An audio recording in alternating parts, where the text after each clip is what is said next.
자바 스윙에서의 이벤트 처리 방법에 대해서 구체적으로 살펴봅시다. 자, 기본적으로 이벤트 처리를 하기 위해서는 다음의 세 과정을 생각을 해봐야 되는데, 자, 첫 번째 단계는 이벤트 소스를 결정을 해줘야 됩니다. 어떤 컴포넌트로부터 이벤트를 발생시킬 것인지를 결정을 해줘야 되는 것이겠죠. 자, 이벤트 소스를 결정했다라고 하면 그 이벤트 소스로부터 발생되어질 이벤트 종류도 확인을 해줘야 될 것이에요. 하나의 컴포넌트는 하나의 이벤트만 발생되는 것이 아니라 여러 개의 이벤트가 발생될 수 있는데, 그 중에서 내가 관심 있는 이벤트가 무엇이냐라는 것을 결정하자라는 것입니다. 자, 그리고 두 번째 단계에서는 그 이벤트 소스에서 내가 관심 있는 이벤트가 발생되었다라고 했을 때 그 이벤트를 처리할 수 있도록 하기 위한 핸들러 메서드를 구동할 수 있도록 하기 위한 이벤트 리스너 객체를 작성을 해줘야 될 것입니다. 앞서서 살펴봤던 특정 이벤트를 감지할 수 있는 리스너로부터 구현되어진 객체를 하나 두어야 할 것이고, 그 과정 중에 각각의 인터페이스로부터 제공되어지는 모든 추상 메서드들을 재정해 주되, 특히 내가 관심이 있는 추상 메서드 안에다가 그 이벤트가 발생했을 때 수행되어질 동작들을 기술을 해주게 되면 됩니다. 자, 소위 하나의 리스너 클래스를 정의하고 객체를 생성하는 것이 두 번째 단계라고 한다면, 세 번째 단계는 1단계에서 선택한 이벤트 소스에 대해서 2단계에서 작성한 리스너 객체를 연결해주는 작업을 add 어쩌고 리스너라는 메서드를 통해서 수행을 해줘야 됩니다. 앞서서도 얘기했듯이 분명히 리스너 클래스까지 작성을 했는데, 또 객체까지 생성을 했는데 이벤트 처리가 제대로 안 되어지는 경우는 이 3단계를 빼먹는 경우가 대부분일 거예요. 그래서 꼭 잊지 말고 3단계까지 처리를 해줘야 될 것입니다. 사실 1단계는 내가 어떤 이벤트 소스에서 어떤 이벤트를 감지할지만 결정하면 되는 것이고, 실제 프로그램적인 부분들은 2단계의 리스너 클래스를 정의하고 객체를 생성한 다음에 3단계에 add 어쩌고 리스너라는 메서드를 통해서 이벤트 소스와 리스너를 연결해주는 작업만 해준다라고 하면 이벤트 처리 과정은 모두 다 끝나게 되는 것입니다. 특히 이벤트 소스와 리스너를 연결하는 메서드가 add 어쩌고 리스너라는 이름을 담고 있다라는 것에 유의해서 보면 하나의 이벤트 소스에는 다수 개의 리스너들이 연결되어질 수도 있다라는 점 참고하기 바랍니다. 자, 구체적으로 특정 컴포넌트에 대해서 이벤트가 발생되었을 때 그 이벤트를 처리하는 방법들, 즉 리스너 객체를 생성하는 여러 가지 방법들이 있어요. 자, 그래서 같은 예제를 가지고서 서로 다른 방법으로 리스너 객체를 생성을 해서 사용을 해보게 됐을 때 어떤 특징들이 있는지를 간단히 비교해 보도록 하겠습니다. 자, 우리 지난 영상에서 작성을 했던 간단한 예제이죠. 현재 하나의 텍스트 필드와 버튼 그리고 레이블로 구성되어진 프로그램이었어요. 자, 두 가지 버전이 있어서 첫 번째 버전에서는 그저 보더 레이아웃에 3개의 컴포넌트를 부착했던 프로그램이었고, 헬로 월드 EX 2번이라고 하는 두 번째 버전은 플로우 레이아웃을 갖고 있는 패널에 텍스트 필드와 버튼을 붙여서 배치해주는 방법이 있었죠. 두 방법 어떤 방법이어도 상관없습니다.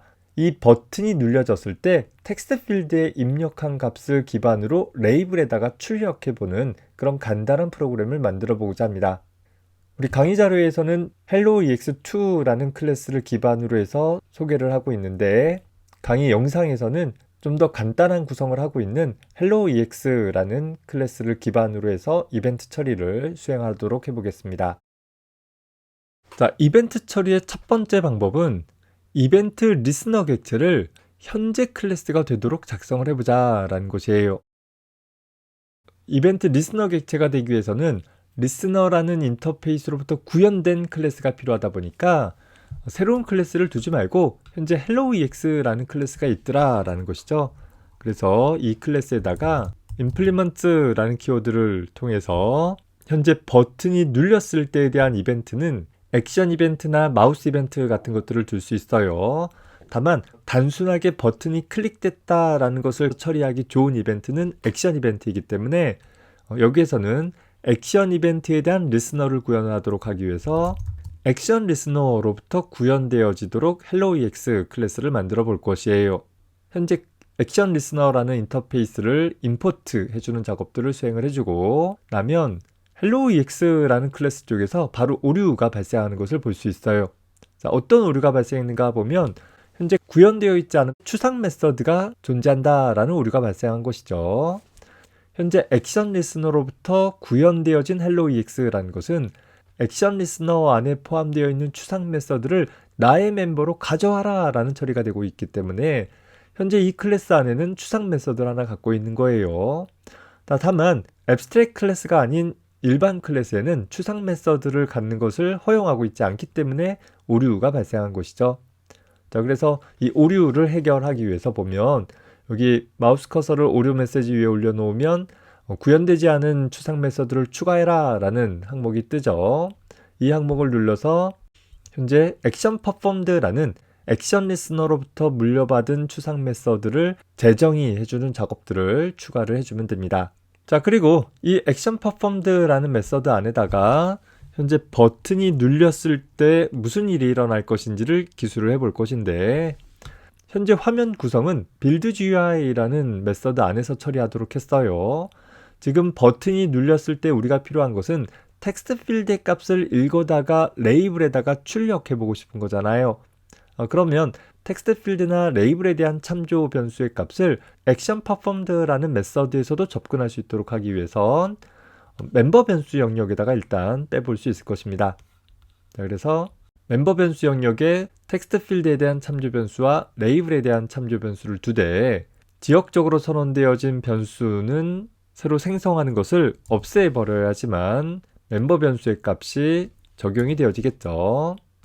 하이라이트 되었을 때 같이 연결되어지는 변수임을 꼭 확인을 해주세요. 자, 따라서 액션 퍼폼드라는 함수 안에서는 텍스트 필드로부터 설정되어진 문자열 값을 얻어오기 위해서 getText라는 메서드를 통해 가지고서 하나의 문자열로 얻어올 수 있을 것입니다. 다시 말해서 getText 한 결과 값은 문자열을 저장하기 위한 name이라는 변수에 담도록 하고, 그렇게 얻어진 문자열 값을 레이블 객체에다가 설정을 하기 위해서 레이블 객체에 대해서 새로운 문자를 설정해라 라는 의미로 setText라는 메서드를 통해서 다음과 같이 hello 아무개와 같은 형태로 출력해 보도록 할 것입니다. 자, 더불어 현재 텍스트 필드의 값은 이전의 입력 값이 남아있는 상태가 되겠죠. 그래서 텍스트 필드의 값을 비워주는 작업들을 처리하기 위해서 텍스트 필드에 대해서 setText 하기를, 문자를 설정하기를 빈 문자열로 설정을 해주면 될 것이에요. 자, 이 얘기인 즉슨 현재 helloex라는 클래스는 액션 리스너로부터 구현된 클래스이기 때문에 액션 이벤트를 처리할 수 있는 메서드, 즉 액션 퍼폼드라는 메서드를 가지고 있는 클래스가 된다라는 거예요. 자, 현재 우리의 이벤트 소스는 이 버튼이라는 객체가 되는 거잖아요. 자, 이 버튼이 눌렸을 때 그 이벤트를 그 버튼이 눌렸을 때 처리를 담당하고 있는 액션 퍼폼드를 담고 있는 현재 내 객체에게 전달해 주도록 이벤트를 연결해 주는 작업들이 필요하다라고 했었습니다. 자, 따라서 그 작업들을 수행을 하기 위해서 우리가 여기서 버튼 객체를 만들었으니까 물론 이벤트 처리하는 메서드를 이 buildGUI가 아닌 별도의 함수에서 만들어서 처리해도 될 것인데, 그냥 간단한 구성을 위해서 여기다 직접 쓸게요. 버튼이라는 이벤트 소스로부터 add action listener라는 메서드를 통해 가지고서 액션 이벤트를 처리할 수 있는 액션 리스너로부터 구현된 객체에 대한 참조값을 인수로 넘겨주면 되는 것이죠. 현재 순간에서 액션 리스너로부터 구현된 객체는 누구예요? 나 자신이잖아요. 자, 따라서 여기다 this 써주게 되어지면 버튼에서 액션 이벤트가 발생하면 나한테 넘겨라 라는 처리가 되어지는 것이고, 즉 내가 가지고 있는 액션 퍼폼드에게 그 액션 이벤트를 전달해서 다음과 같은 처리가 일어날 수 있도록 지정을 해볼 수 있는 것입니다. 프로그램을 실행을 해보면 이름을 입력하고 확인 눌러주면 내가 입력한 이름을 가지고서 레이블 값을 변경해주고 텍스트 필드 값은 비워놓은 처리를 수행을 해주는 것을 살펴볼 수 있습니다. 이벤트 프로그래밍이다 라고 해서 대단한 것도 아니고 그냥 간단한 몇 가지 과정만 거치면 쉽게 구성을 해볼 수 있다라는 점 잘 정리해 두기 바랍니다. 자, 첫 번째 방법은 현재 프레임을 담당하고 있는 클래스가 이벤트 리스너 역할도 담당할 수 있도록 작성을 해줌으로써 비교적 단순한 구성을 갖도록 하기는 했어요. 자, 다만 이 첫 번째 구성은 그리 좋은 구조가 되지는 못합니다. 우리 객체지향적 측면에서 본다라고 하면 각각의 객체들은 역할을 나누어서 처리해줘야 되는데, 현재 이 helloEX라는 클래스는 프레임도 갖고 있으면서 이벤트도 처리하는 너무 많은 책임들을 갖고 있는 객체가 되더라라는 것이죠. 뭔가 하나를 바꾸고자 했을 때 종속적인 부분들이 많아질 수 있는 어려움도 있고, 또 하나의 프레임 내에서 많은 이벤트들이 발생한다라고 했을 때 그 모든 이벤트들을 모두 다 얘가 다 처리를 해줘야 한다라고 하면 얘 입장에서는 너무 과도한 책임을 맡게 되어서 객체 제한 측면에서는 이렇게 공용 클래스를 만들어서 사용하는 것은 그리 바람직한 접근은 아닐 것이에요. 자, 그래서 이벤트 리스너를 위한 클래스를 별도로 만들어주는 두 번째 이후의 방법들을 살펴보도록 해봅시다. 자, 두 번째 방법은 리스너를 위한 일반 클래스를 하나 만들어보자 라는 것이에요.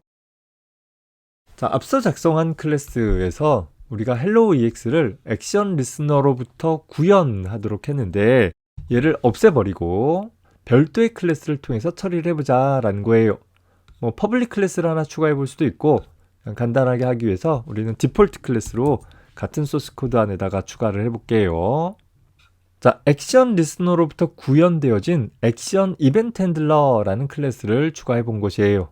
역시 여기서 오류가 발생하는 것은 현재 구현되지 않은 추상 메서드를 갖고 있기 때문에 그런 것이겠죠. 그래서 추상 메서드를 추가해라 처리를 하고, 자, 액션 퍼폼드라는 함수는 아까 작성했던 이 함수를 그대로 옮겨가서 적용을 해봅시다. 자, 그랬더니 이제 하나 문제가 발생하는 것이, 첫 번째 구성에서는 텍스트 필드나 레이블이라는 것이 helloEX 클래스의 멤버 변수 영역에 있는 참조값들이었기 때문에 아무런 문제 없이 접근할 수 있었으나, 현재 액션 이벤트 핸들러라는 클래스는 앞서서 작성했던 helloEX라는 클래스와는 완전히 별개의 독립적인 클래스가 되잖아요. 그러다 보면 현재 프레임에 부착되어져 있는 텍스트 필드나 레이블에 접근할 수 있는 방법이 없다라는 거예요. 다음과 같이 오류가 발생하는 것이죠. 그렇다라고 해서 내가 여기다가 새로 레이블 객체나 텍스트 필드 객체를 생성해서는 기존의 프레임에 부착되어 있는 객체의 값을 얻을 수 없기 때문에 제대로 처리가 되지는 못할 것이에요. 자, 그러면 이런 경우 어떻게 처리할 것인가 보면, 현재 우리가 액션 이벤트 핸들러라는 클래스 객체를 생성하는 시점을 생각을 해봅시다. 자, 버튼에 대해서 액션 이벤트를 처리할 때 이제 이 액션 이벤트 핸들러라는 클래스 객체에게 야, 너가 이벤트 처리해줘 라고 넘겨줘야 되는 거잖아요. 자, 그래서 이번에는 this가 아니라 여기에다가 new 하기를 액션 이벤트 핸들러라는 클래스를 인자로 전달을 해주는 것이에요.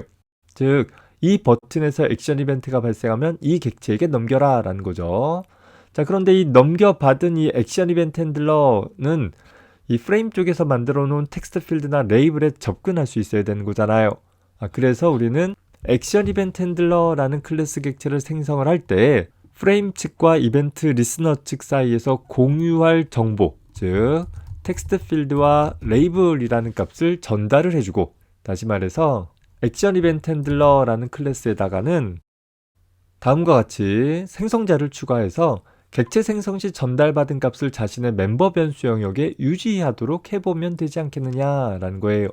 즉, 객체를 생성을 할 때 내가 생성한 텍스트 필드의 값을 인자로 전달을 해주고, 그 전달받은 값을 기반으로 해서 현재 리스너 객체는 그 내용을 유지하고 있다가 액션 이벤트가 발생했을 때 그 내용을 참조해서 접근할 수 있도록 해주면 되는 것이겠죠. 일단 문제점이 있긴 하는데 일단 프로그램을 실행해 보면, 자, 역시 이름을 물어볼 때 이름을 입력하고 나서 확인 눌러주게 되면 어떻게 되어져요? 자, 오류가 발생하기를 null point exception이 발생한 것을 볼 수 있어요. 예외 메시지 바로 아래쪽에 있는 코드를 눌러보면 여기서 null point exception 예외가 발생한 것이죠. null 값을 갖고 있는 참조 변수를 통해서 멤버에 참조했다라는 거예요. 지금 보면 멤버를 참조하는 것은 레이블이라는 참조 변수밖에 없잖아요.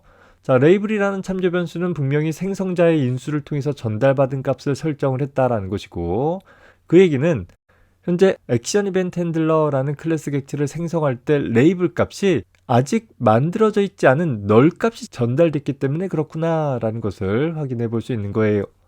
다시 말해서 얘를 먼저 객체를 생성한 다음에 전달을 해줘야지만 제대로 동작하는 일들을 수행을 할 수 있는 것입니다. 다시 실행해 보면 확인 눌렀을 때 이젠 문제없이 잘 동작하는 것을 볼 수 있죠. 자, 이렇게 두 번째 방법인 일반 클래스를 이용해서 이벤트 리스너를 구성을 하게 되어지면 이제 각각의 리스너마다 독립된 클래스를 두어서 좀 더 모듈화되어진 측면에서 첫 번째 방법보다 훨씬 좋은 방법이기는 해요. 자, 그런데 문제는 하나의 리스너를 위해서 별도의 클래스를 생성해줘야 되는 좀 번거로움도 있고, 특히나 그런 클래스가 기존의 프레임 클래스와 별개의 클래스이다 보니까 생성자를 통해서 어떤 정보들을 주고받아야 되는, 또 객체를 생성하는 순서에 따라 제대로 동작되어지지 않을 수도 있는 그런 몇 가지 복잡함들을 유발시키더라라는 것이에요. 자, 그래서 세 번째 방법으로는 내부 클래스를 정의해서 사용을 해보자 라는 것입니다. 우리 앞에서 소개했듯이 내부 클래스라 함은 어떤 클래스 정의 안에 들어있는 클래스이고, 내부 클래스는 그 내부 클래스를 포함하고 있는 외부 클래스의 멤버들에 자유롭게 접근할 수 있다라는 장점이 있었잖아요. 자, 다시 말해서 자, 우리가 작성했던 이 클래스를 그대로 잘라내기 해서 현재 이 프레임을 포함하고 있는 클래스인 helloex라는 클래스 정의 안쪽에다가 집어넣어 봅시다. 우리 메인 메서드 위쪽에다 집어넣을까요? 자, 들여쓰기를 좀 잘 해주어야지만 헷갈리지 않을 수 있어요. 자, 이렇게 집어넣어주고, 자, 그리고 나서 여기 생성자는 아까 어떤 문제가 있었냐면 액션 퍼폼드 안에서 레이블이나 텍스트라는 멤버에 접근할 필요가 있어서 지정을 했던 것인데, 현재 내부 클래스는 외부 클래스의 멤버에 자유롭게 접근할 수 있다라고 했기 때문에 이 경우에 우리는 굳이 생성자를 둘 필요가 없을 거예요. 자, 오류나지 않는 것을 볼 수 있죠. 따라서 객체를 생성을 할 때 그저 첫 번째 방법처럼 인자 없이 리스너 객체를 생성을 해서 바로 사용할 수 있도록 연결을 해볼 수 있는 것입니다. 저장하고 실행해 봅시다. 확인 눌러주면 역시 잘 동작하는 것을 볼 수 있습니다. 두 번째 방법과 같이 리스너를 위한 별도의 클래스를 정의했다라는 측면에서 어느 정도 모듈화가 이루어지기는 했어요. 다만 두 번째 방식과 달리 내부 클래스라는 구조를 사용하다 보니까 클래스의 정의가 상당히 간단해졌다라는 특징들을 볼 수 있는 것입니다. 자, 다만 이 세 번째 방법 역시 어떤 특정 리스너 안에 포함되어져 있는 추상 메서드의 재정의를 위해서 여전히 별도의 클래스를 선언해줘야 된다라는 좀 번거로움이 존재하게 되어집니다. 자, 그래서 네 번째 방법으로는 내부 클래스는 내부 클래스인데 익명 내부 클래스라는, 즉 이름을 갖고 있지 않는 내부 클래스를 통해서 이벤트를 처리해 보려고 합니다. 자, 여기 보면 액션 리스너로부터 구현되어진 액션 이벤트 핸들러라는 클래스는 여기서 단 한 번 사용하고 마는 거잖아요. 그저 이벤트 소스와 이벤트 리스너를 연결하기 위해서 단 한 번 사용할 클래스를 위해서 번거롭게 이름까지 장명해주는 수고를 덜어보고자 이름이 없는 형태로 클래스를 만들어 보겠다라는 것이에요. 그것을 위해서 여기 위에다가 먼저 작성을 해볼게요. 이름이 없는 익명 클래스는 클래스를 정의함과 동시에 객체를 생성을 해주는 그런 작업들을 수행을 해줘야 돼요. 자, 그래서 하나의 참조 변수를 두되 액션 리스너라는 인터페이스 타입으로 핸들러라는 참조 변수를 하나 정의를 해두고, 이 핸들러라는 참조 변수가 유지하는 객체로 하여금 버튼에 대한 이벤트를 처리할 수 있도록 지정을 해볼 것이에요. 자, 익명 내부 클래스 객체를 생성을 해서 이 핸들러라는 참조 변수로 하여금 가리키도록 해야 할 것인데, 자, 작성하는 방법을 잘 보세요. 현재 참조 변수 선언 후에 인터페이스 이름을 가지고서 마치 클래스 이름인 양 객체를 생성하는 구문을 먼저 작성을 해보세요. 자, 그러면 분명히 오류가 나기를 인터페이스이기 때문에 여기에는 추상 메서드가 포함되어 있기 때문에 객체를 생성할 수 없다라는 오류가 발생이 되어질 것이에요. 자, 그러면 우리가 추상 메서드를 갖고 있는 인터페이스는 반드시 재정의를 통해서 추상 메서드의 몸체를 부여해주면 됐던 거잖아요. 자, 따라서 여기다가 중괄호 열고 닫고를 기술을 해주고 몸체를 재정의해 준 것이죠. 자, 오류 메시지 부분에 다시 가보면 이제 구현되지 않은 추상 메서드를 추가하는 부분이 팝업 되어져서 나타나요.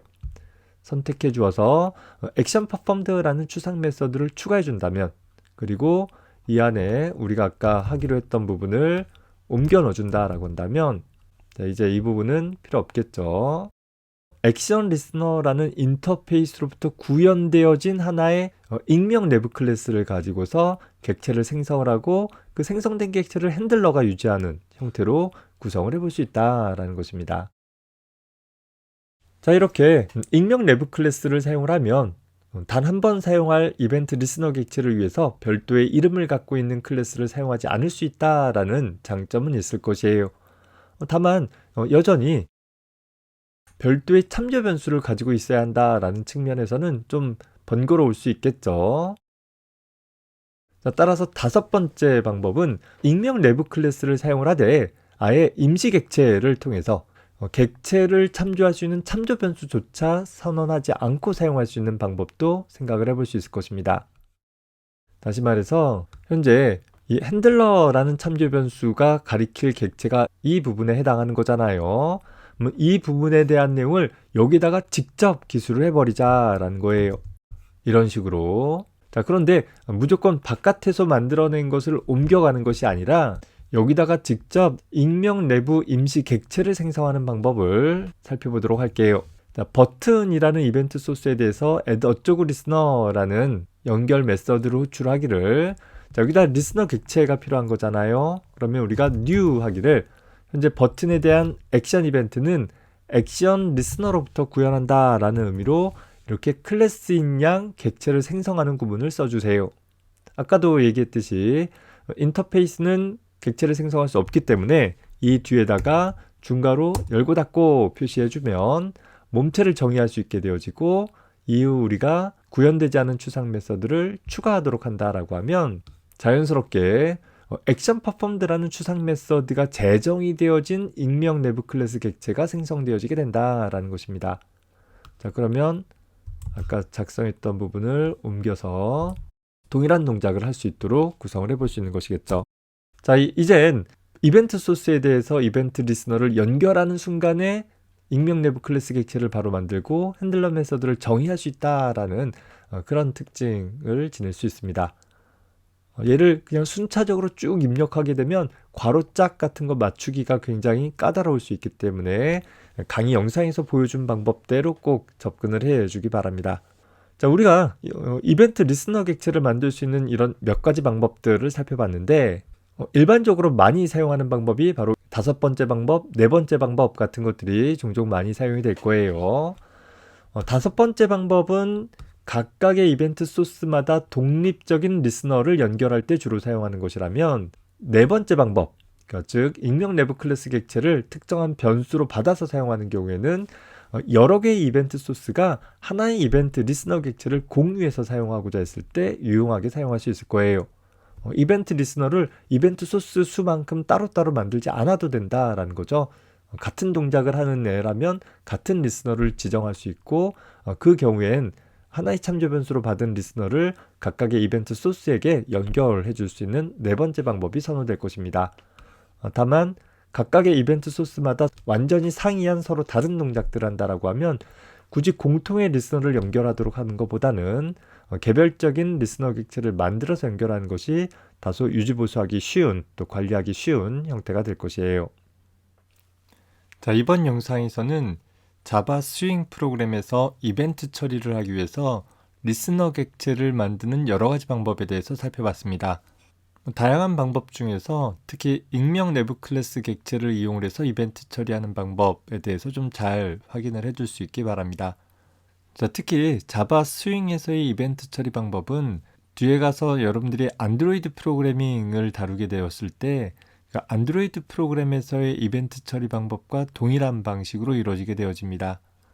물론 구체적인 클래스나 인터페이스 이름은 다르지만 리스너를 통한 이벤트 처리라는 메커니즘 자체는 똑같으니까 잘 기억하고 정리해 두기 바랍니다. 자, 다음 영상에서는 다양한 컴포넌트 클래스에서의 이벤트 처리 방법들에 대해서 살펴보도록 하겠습니다. 수고했습니다.